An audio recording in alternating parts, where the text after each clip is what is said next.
का बदला। अपनी जिंदगी भर की कमाई लगाकर सुमन और अखिल ने एक छोटा सा नया घर बनाया था, लेकिन उस घर में आने के बाद उसके साथ क्या हो सकता था, इस बात का अंदाजा उन दोनों को था ही नहीं। अभी इस घर में आए हुए उन्हें 2 दिन भी नहीं हुए थे। एक शाम जब अखिल घर में नहीं था तो किचन में खाना बनाते वक्त सुमन को ऐसा लगा जैसे किचन की दीवार के पीछे से किसी के बात करने की आवाज आ रही थी। कौन हो सकता है यहाँ पर? इतना धीरे धीरे कौन बात कर रहा है? सुमन दीवार से कान लगाकर बात सुनने की कोशिश करती है, लेकिन उसे कुछ सुनाई नहीं देता। तभी अचानक घर की लाइट चली जाती है और दरवाजे पर जोर जोर से दस्तक देने की आवाज आती है। सुमन दरवाजे की तरफ दौड़ कर जाती है, लेकिन दरवाजा खोलने से पहले कोई आवाज उसके कान में धीरे से सुनाई पड़ती है। सुमन, मैं यहाँ हूँ, तुम्हारे घर में। सुमन जोर से चीखती है और दरवाजा नहीं खोलती। दरवाजे की बजने की आवाज धीरे धीरे तेज होने लगती है। सुमन लड़खड़ाते कदमों से आगे बढ़ती है और झटके के साथ दरवाजा खोलकर अपनी आंखें बंद कर लेती है। तभी अचानक से अखिल की आवाज सुनकर उसे होश आता है। सुमन, क्या हुआ? तुम इतनी घबराई हुई क्यों हो? अखिल, वो लाइट चली गई और कोई है इस घर में। अखिल, मुझे बहुत डर लग रहा है। वो किचन की दीवार के पीछे से किसी की आवाज आ रही थी। कैसी बात कर रही हो? तुमने खुद सारे लाइट की स्विच ऑफ किए हुए हैं। देखो, लाइट तो आ रही है। सुमन, तुमने घर में अंधेरा क्यों किया हुआ है? और किसकी आवाजें आ रही थी? चलो चलो, मैं जाकर चेक करता हूँ। नहीं अखिल, मैंने लाइट ऑफ नहीं की। और मैं क्यों लाइट ऑफ करूंगी? ये देखो, ध्यान से देखो, घर के सारे स्विच ऑफ हैं। तुम भी ना कमाल करती हो सुमन। तुम्हारी तबीयत तो ठीक है? ये देखकर सुमन और भी ज्यादा डर जाती है कि सच में लाइट की सारे स्विच बंद थे। सुमन समझ नहीं पा रही थी कि ये सब किसने किया होगा। ठीक उसी वक्त अखिल किचन की तरफ जाता है और सुमन को ऐसा लगा जैसे पीछे से किसी ने उसके कंधे पर हाथ रखा। उसने जैसे ही पलट कर देखा, एक साया उसके घर के दरवाजे से बाहर निकलता हुआ नजर आया। अखिल, अखिल यहाँ आओ, देखो कोई तो है। अभी अभी मैंने उसे बाहर जाते हुए देखा है। सुमन, मुझे लगता है कि तुम्हारी तबीयत ठीक नहीं है। अरे, मैंने किचन में भी जाकर देखा। पास वाले घर में जो लोग हैं ना, उनसे बात करने की आवाज आ रही है। एक काम करो, तुम जाकर आराम करो, मैं खाना खुद परोस कर खा लूंगा। ओके? तुम बेडरूम में जाओ। जाओ। नहीं अखिल, मैं अकेले नहीं जाऊंगी और अब इस घर में मैं एक दिन भी नहीं रहना चाहती। थोड़ी देर के बाद सुमन और अखिल दोनों ही बेडरूम में जाकर सो जाते हैं। डर की वजह से सुमन को नींद नहीं आ रही थी, लेकिन फिर वो गहरी नींद में सो जाती है और सुबह जब सोकर उठती है तो उसने देखा कि अखिल ऑफिस के लिए तैयार हो गया था। अखिल, आप कहाँ जा रहे हैं? मुझे इस घर में अकेला छोड़कर आप कहीं नहीं जा सकते। देखो सुमन, मेरा ऑफिस जाना बहुत जरूरी है। कल तुम ऐसे ही डर गई थी। अब परेशान मत हो और मैं ब्रेकफास्ट बाहर कर लूंगा। ओके? जब तुम्हारी तबीयत ठीक लगे तो तुम खाना बनाकर खा लेना। और हाँ, अगर तुम कहो तो मैं तुम्हारे लिए बाहर से खाना भिजवा दूं। नहीं अखिल, उसकी कोई ज़रूरत नहीं है। मैं अपने लिए खाना बना लूंगी, लेकिन मुझे डर लग रहा है। डरने की कोई बात नहीं है। अभी मैं चलता हूँ, तुम अपना ख्याल रखना। चलो, गुड बाय। अखिल के जाने के बाद सुमन बाथरूम में नहाने के लिए चली जाती है और शावर ऑन करती है। नहाते नहाते सुमन को एहसास होता है कि शावर से पानी की जगह खून गिर रहा था। उसने घबराकर सामने लगे मिरर में देखा और ये देखकर उसके पैरों तले जमीन खिसक गई कि वो पूरी तरह सर से पैर तक खून में भीग चुकी थी। सुमन भागकर बाहर आती है। उसे अपने घर का पूरा फर्नीचर जला हुआ नजर आता है और उसके ठीक सामने खड़ी हुई थी एक औरत जिसने दुल्हन के कपड़े पहने हुए थे। उसके चेहरे पर लंबा सा घूंघट था और उसके शरीर से खून टपक रहा था। कौन हो तुम और क्या चाहती हो मुझसे? यहाँ क्यों आई हो तुम? मैं तुमसे तुम्हारा पति चाहती हूँ। मुझे अपना पति दे दो और मैं वापस चली जाऊंगी। लेकिन मेरा पति? अखिल, मेरा मतलब तुम्हें मेरा पति क्यों चाहिए? हमने क्या बिगाड़ा है तुम्हारा?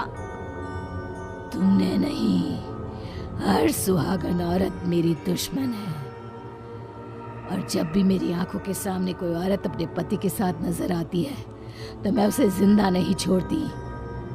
लेकिन तुम ऐसा क्यों करती हो? और प्लीज मैं तुम्हारे आगे हाथ जोड़ती हूँ, तुम मुझे और अखिल को जाने दो।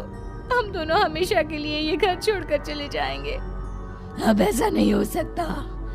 एक बार जो इस जमीन के आसपास से गुजर जाता है उससे फिर हमेशा के लिए मेरे साथ इस जमीन के नीचे मेरी दुनिया में चलना पड़ता है। और तुमने इस जमीन के ऊपर अपना घर बनाकर अपनी दुनिया बसाने की कोशिश कर ली।